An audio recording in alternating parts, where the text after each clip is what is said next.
concept of a integrated customer experience, allowing the customer to do whatever they might want to do with that product, is not only an opportunity for us, we kind of look at it as our obligation to set the framework for that, because the product starts with us. By the way, it doesn't mean that we do those things, right? We may partner with people, we may, but like if you step all the way back and say, what's the goal of all this? The goal of all this is to grow the hobby. Yep. The only way you grow the hobby is by bringing more people in, and the ante to play on that is to have an easy experience that uses technology to make it easy for people to learn, easy for people to transact, easy for people to do the things they want to do in the hobby, whether that's breaking, grading, reselling, vaulting, insurance, all of that.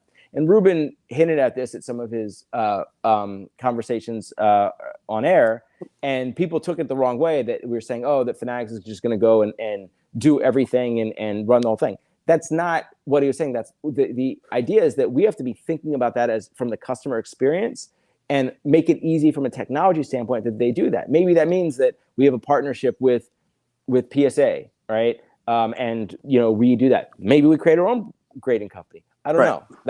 That might be less likely than creating a partnership with PSA or Beckett, or actually, who knows? But the customer wants to grade a card that they pull out of a pack from us. So if we're not thinking about how to make that easy for them to do, then like this stuff doesn't work, right? A lot of people don't have scale. A lot of people don't realize that the Bowman. I'll go back to it because I know it was a success. And by the way, the packaging was amazing, and I used to use the box with the little padding in it and stuff to ship other cards out and stuff. The Bowman Chrome X was a great release, and I had a Tatis, so I was a happy customer.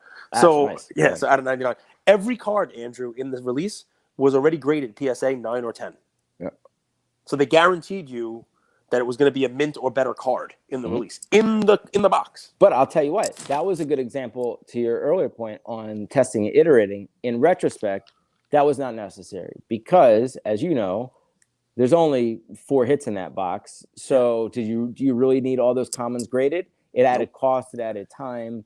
And so, in the future, we didn't do that, but it was nice to, if you hit a Tatis, if you hit a Vlad, if you hit a Peter Alonso, to have that already graded. That was pretty cool. Yep. The question though is different. Like, this all sounds good in a vacuum, but like, that Gladiator line, like you win the audience, you win your freedom. You win the crowd, you win your freedom.